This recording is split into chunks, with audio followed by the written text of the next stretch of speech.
త్రయంబకే గౌరీ నారాయణి నమోస్తుతే. దత్తం భజత్.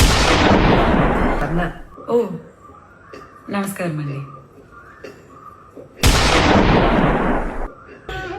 పర్లేదులే అక్క, నువ్వు ఇక్కడ దాన్ని కాదు కదా. నేను ఏమైంది? మా ఇంట్లో చారు పొయ్యి మీద నుంచి తీసి వేడివేడిగా పోసుకుంటారు. నువ్వు ఇక్కడ దాన్ని కాదు కదా, నీకు తెలియదు. పోయినా ఆ కాసుల పేరు నాకే. ఏమంటారు బాగారు? ఈరోజు వాళ్ళు గుడి నుంచి తిరిగి వచ్చే లోపు వంటలని నేనే చేసేస్తా. అందరికి అనసూయ అంటే ఏంటో గుర్తు చేస్తా. మీకు ఇష్టమని కోడి పులావ్ చేస్తా. దీంతో వేడి కొంగిపోయిందంటావా అన్నయ్య? అంటున్నావా? ఇందాకటి నుంచి చూస్తున్నాను. చేపల కోసం ఇక్కడికి ఎవడన్నా వస్తాడా? ఎవరికి చెప్తున్నావు కబుర్లు? చిన్నప్పటి నుంచి తెలుసంట కదా. మొదటి నుంచి నేను ఏదో ఒకటి అడిగి అడిగి ఇబ్బంది పెట్టాను. సారీ అక్క. పర్వాలేదు అనసూయ. ఇప్పుడు పేపర్లు వేసి పొట్లాలు కట్టండి.